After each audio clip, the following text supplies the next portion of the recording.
Rachel was desperate to play with Theron. You know, it was her idea, and it's hard and it's lonely. It's very lonely. I just know that if that loneliness can exist, so can other things, and I will be okay. And to everyone who hates when I win, the winged victory came to the Louvre in pieces, and people still line up to see her. And I can only hope that despite my flaws, and despite my cracks and my breaks, and there are many of them, that at every premiere and everything I do, people will wait in line to see. Rachel Zegler's career just hit an all-time low, and it's looking like there is no way back for her. People get this. Turns out that after Rachel got blacklisted in Hollywood, she fled to the UK to begin afresh. But as she is quickly learning, she isn't like over there. Two fans aren't going to her shows, and the company that hired her is now allegedly thinking of ditching her before things get any worse. Y'all join me today as we dive into this story and figure out why industry experts are now saying Rachel Zegler should just retire once and for all. So just when we thought life couldn't get worse for Rachel Zegler, guess what? It went on and got 10 times worse. You see, as it turns out, the aftermath of Rachel's Snow White flop of a movie is worse than anyone could have ever imagined. Not only did Rachel Zegler cost Disney a ton of money, she got blacklisted in Hollywood. Also, nobody wanted to work with her because she had proven to be too risky. I mean, who could blame them for like 2 years? Now Rachel has proven to be her own worst enemy, so it didn't come as a shock to many when rumors started going around that Rachel was leaving Hollywood in order to save her career. Shortly after that, it was announced that Rachel somehow managed to book one of the most coveted roles in their history. In a shocking turn of events, Rachel had managed to get cast in Tim Rice and Andrew Lloyd Webber's Evita at the one and only London Palladium. Guys, I can't stress how much this was a big deal. Actors literally dream of landing such roles because it can completely change the course of someone's career. And especially for someone like Rachel, given her nightmare year, this was a huge deal. And she knew it too, because she said, Evita has been such an important musical to me since I was a little girl, when my dad and I would sing Don't Cry for Me Argentina together on my back patio. The opportunity to bring Jamie Lloyd's singular visionary ideas to life on stage is an honor unlike any other. The stage has always felt like home to me, and I can't wait to make my West End debut in such great company. Now, the producers of Evita took a huge gamble casting Rachel, and many people question the choice.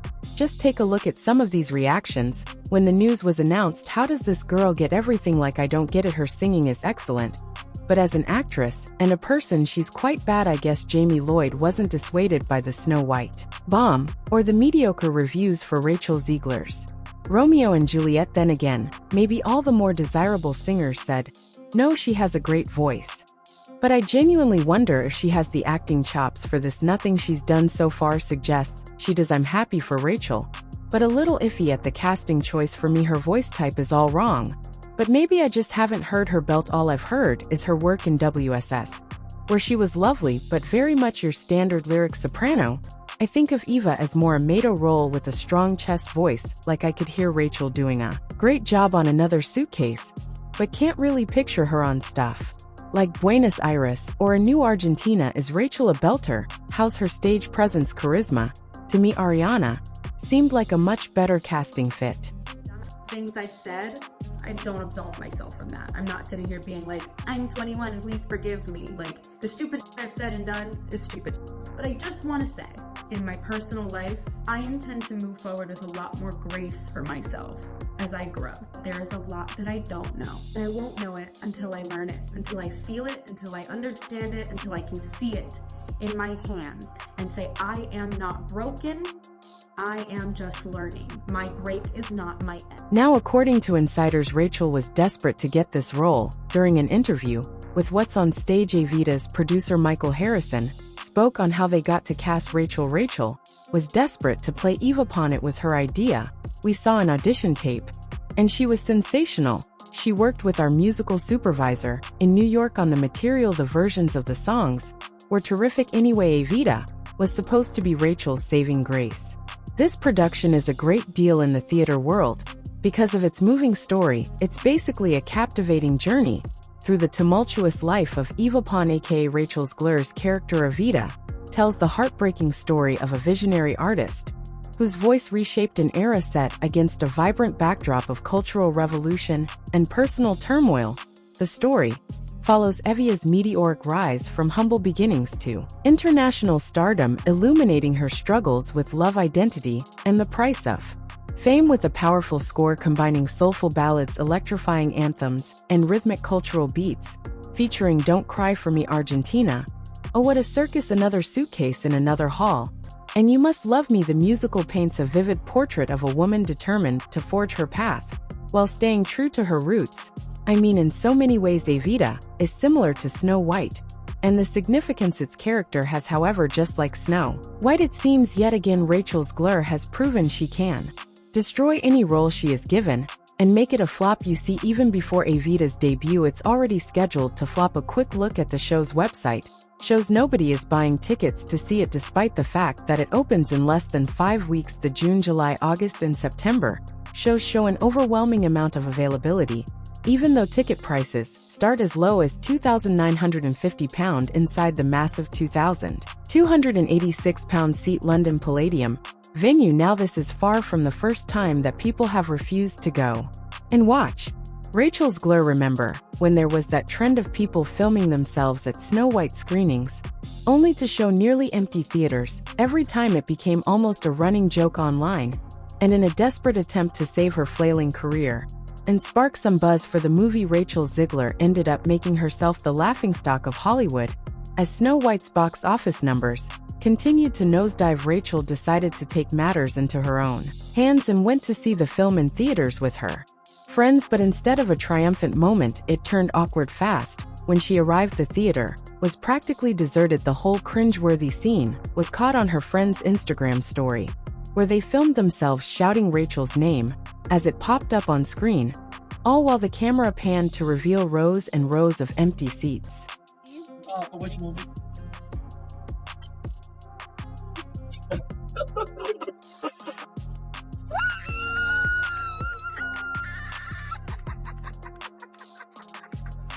Now, since then, Rachel Zegler has faced intense backlash for her casting as Snow White, and it seems that Shadow is still following her. Snow White, which reportedly cost at least $350 million to produce and market, has struggled at the global box office, bringing in only $184.9 million.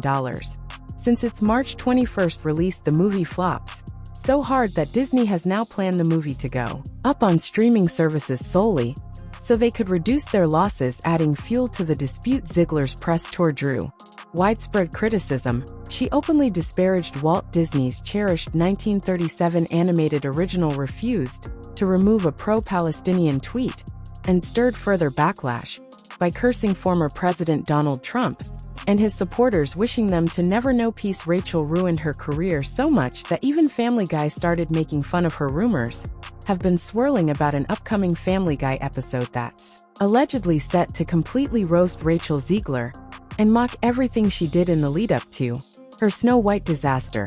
Word on the street is that this episode is going to be terrible, so brutal in fact that insiders think Rachel might even be trying to get the episode yanked before it airs. You see, Rachel has somehow landed herself in the worst possible spot, caught between Family Guy and Disney, and that's definitely not where you want to be, especially when you're already having the kind of year she's having. If you didn't know, the Family Guy team has never exactly been Disney's biggest fans. In this upcoming episode, hilariously titled Disney's The Reboot, the higher-ups, aka Disney, their new corporate overlords, decide that Family Guy looks a little outdated and desperately needs a glow-up to fit today's trends.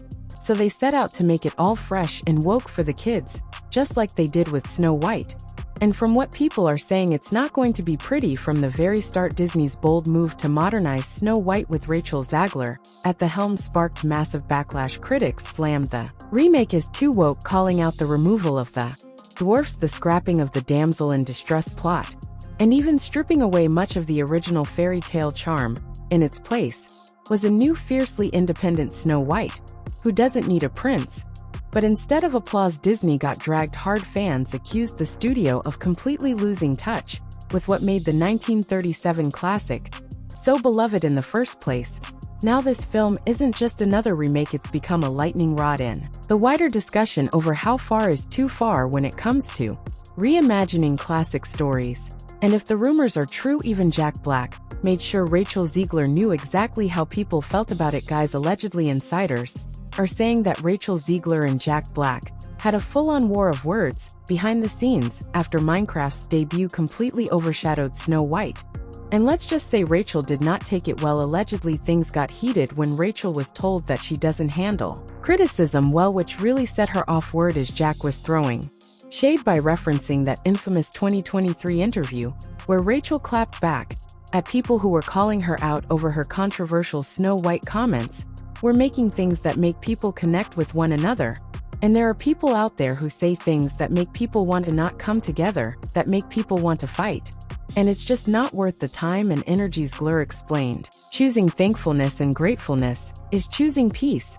As much as you'd like to remind people verbally that being in the spotlight doesn't absolve you of your humanity, that you're allowed to have human moments, it doesn't necessarily do what you want it to do. It fuels them more. Anyways, what do you think about this new low for Rachel? Will she ever get people to go and watch her work?